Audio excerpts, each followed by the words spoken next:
बिस्मिल्लाहिर्रहमानिर्रहीम, अस्सलाम वालेकुम।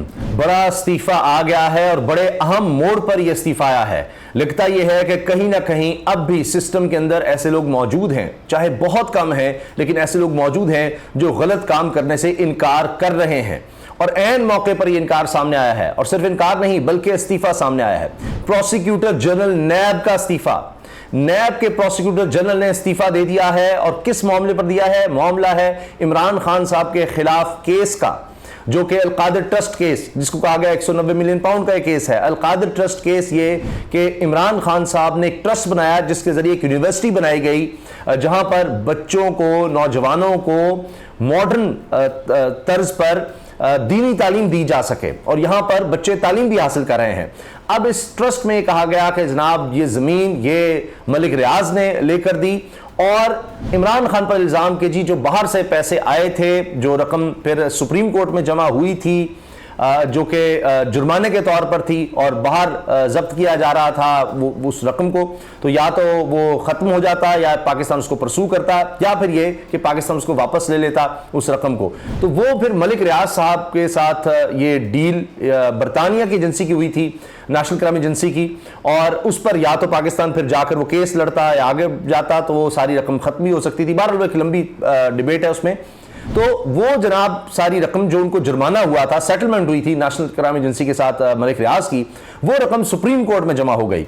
अब कहा यह जा रहा है, इमरान खान साहब पर इल्जाम यह है कि वो रकम जो सुप्रीम कोर्ट में गई है वो सहूलत दी मलिक रियाज को इमरान खान साहब ने इस रिश्वत के एवज। और रिश्वत क्या है कि एक ट्रस्ट को जमीन लेकर दी। अब ना तो इमरान खान साहब उसको इस्तेमाल कर सकते हैं, ना कोई जाती तौर पर उसको कोई और शख्स इस्तेमाल कर सकते, कोई भी नहीं। वो एक ट्रस्ट है और वो जमीन हमेशा इस ट्रस्ट के जरिए इस यूनिवर्सिटी के नाम रहेगी।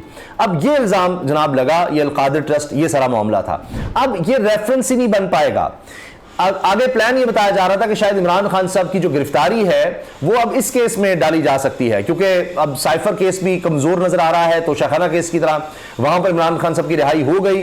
और अब इसमें भी ये नजर आ रहा था कि अगर इधर से जमानत नहीं दी जाती, जिस तरह जज साहब भी नहीं आज थे, और अगली पर वो अभी तो पेशी पर ही नहीं आ रहे, यानी लोग अब ये कहने लग गए हैं कि पहले होता है कि जो मुल्जिम है यानी जिसने जुर्म किया वो भाग रहा होता है, यहां पर जजेस ही नहीं आ रहे।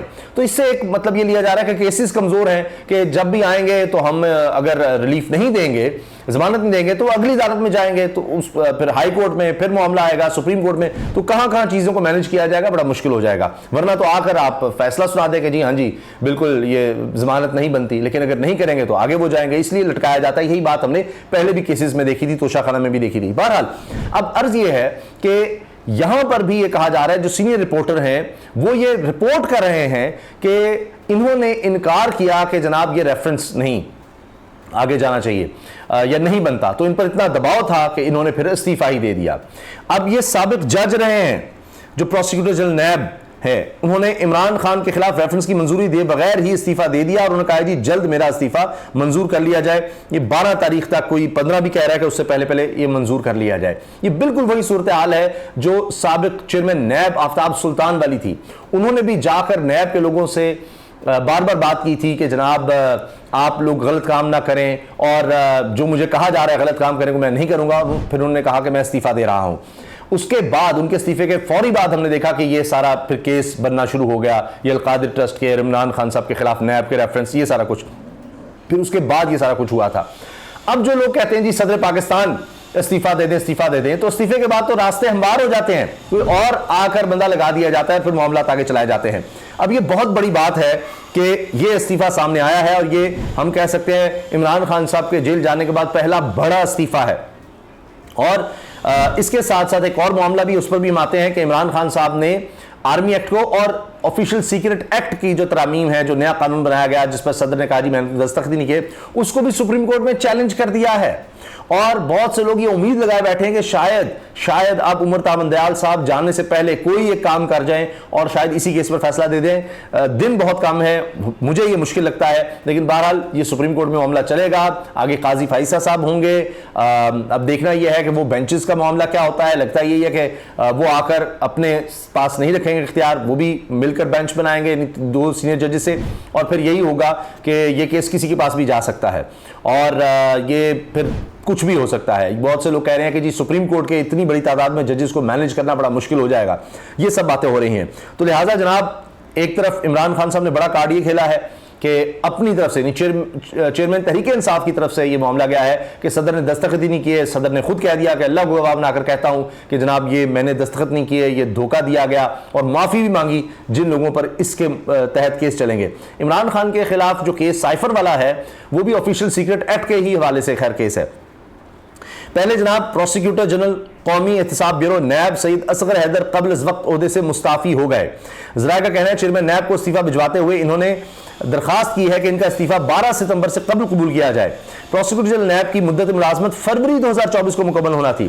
سید اصغر حیدر نے توشہ خانہ اور 190 ملین پاؤنڈ کے ریفرنس کی منظوری دینا تھی, تاہم پروسیکیوٹر جنرل کے استعفے کے بعد یہ معاملہ التوا میں چلا گیا ہے اور پروسیکیوٹر جنرل کی منظوری کے بغیر نیب عدالت میں ریفرنس دائر ہی نہیں کر سکتا اور نہ ہی ایگزیکٹو بورڈ کا اجلاس ہو سکتا ہے, جبکہ کیسز کی منظوری بھی نہیں ہو سکے گی. آپ اندازہ لگائیے کوئی کام اب نہیں ہو سکے گا اس طرح سے, تو یہ سارا کچھ رک جائے گا.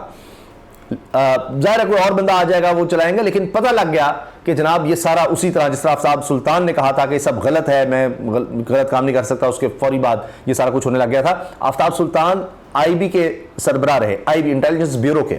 آفتاب سلطان میاں نواز شریف کے بہت قریبی سمجھے جاتے تھے, اور یہ بھی کہا گیا, جو بی بی سی میں بھی چھپی تھی, دیگر جگہوں پر بھی آیا کہ جی اس وقت کوئی ڈی جی آئی آئی تھے ظہیر الاسلام صاحب, اور دھرنے کے حوالے سے ان کی کوئی آڈیو سامنے آ گئی تھی اور پھر وہ چلائی گئی تھی, اور غالباً مرحوم شاہد اللہ خان صاحب انہوں نے بی بی سی کو انٹرویو بھی اس حوالے میں دے دیا تھا. پھر اس کے بعد ظاہر بڑی گڑبڑ ہوئی, بڑے مسائل ہوئے کہ جی آڈیو تھی اور اس طرح سے. تو یہ آفتاب سلطان اتنے ٹرسٹڈ آدمی تھے, آپ کہیں کہ میاں نواز شریف کے یا نون لیگ کے, وہ بھی اس حد تک آ گئے کہ نہیں یہ اتنا غلط کام ہے کہ میں نے نہیں کرنا.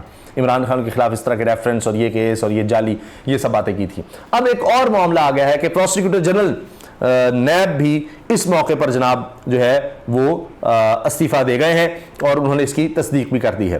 تو یہ اس وقت صورتحال ہے جناب, اور یقیناً اب یہ عمران خان صاحب کی ایک بہت بڑی اخلاقی فتح ہے, اس میں کوئی شک نہیں ہے.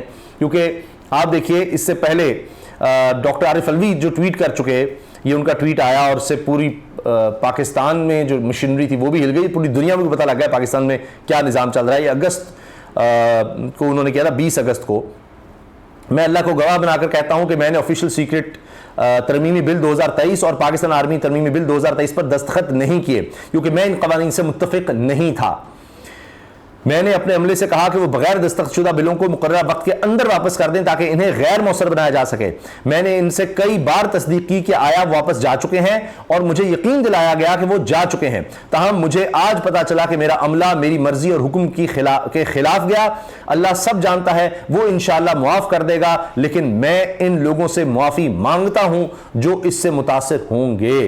اب آپ اندازہ لگائیے کہ یہ سب ہوا. اس کے ساتھ اب معاملہ جو آ رہا ہے یہ آفیشیل سیکرٹ ایکٹ کا, اس میں کس بنیاد پر چیلنج کیا گیا ہے وہ دیکھیے. یعنی جیل میں بیٹھ کر بھی عمران خان صاحب اپنے کارڈ کھیل رہے ہیں, قانونی اور آئینی حق استعمال کر رہے ہیں. عمران خان نے آرمی اور آفیشیل سیکرٹ ایکٹ میں ترامیم کے خلاف سپریم کورٹ سے رجوع کر لیا. چیئرمین تحریک انصاف عمران خان نے آرمی ایکٹ اور آفیشیل سیکرٹ ایکٹ میں ترامیم کو چیلنج کرتے ہوئے سپریم کورٹ سے انہیں کالعدم قرار دینے کی استدعا کی ہے. شعیب شاہین ایڈوکیٹ کی جانب سے سپریم کورٹ میں دائر کی گئی آئینی درخواست میں وفاق, صدر وزارت داخلہ, سیکرٹری قومی اسمبلی کو فریق بنایا گیا ہے. سپریم کورٹ میں سیکشن 184(3) کے تحت دائر سابق وزیر اعظم کی آئینی درخواست میں استدعا کی گئی ہے کہ عدالت آرمی ایکٹ اور آفیشیل سیکرٹ ایکٹ میں ترامیم کا عدم قرار دے.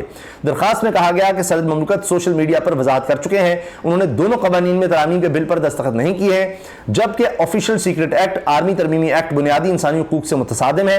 آفیشیل سیکرٹ ترمیمی ایکٹ 2023 آئین کے آرٹیکل 8 سے متصادم ہے.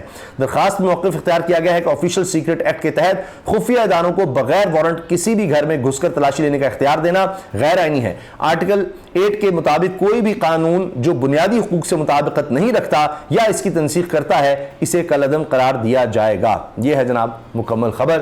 اور دیکھیے کہ عمران خان صاحب مسلسل اب بھی जेल के अंदर बैठकर कोई मायूसी नहीं है, वो अपने कार्ड खेल रहे हैं, एक्टिव हैं और उसके असरात नज़र आ रहे हैं कि अगर वो डट गए हैं, वो मुकाबला कर रहे हैं इन हालात का, तो कहीं ना कहीं आप देखिए कि सिस्टम के अंदर से भी कोई उठता है और कहता है कि ये सब गलत हो रहा है और मैं इसका हिस्सा नहीं बन सकता, और वो इस्तीफ़ा देकर चला जाता है। अल्लाह हाफ़िज़।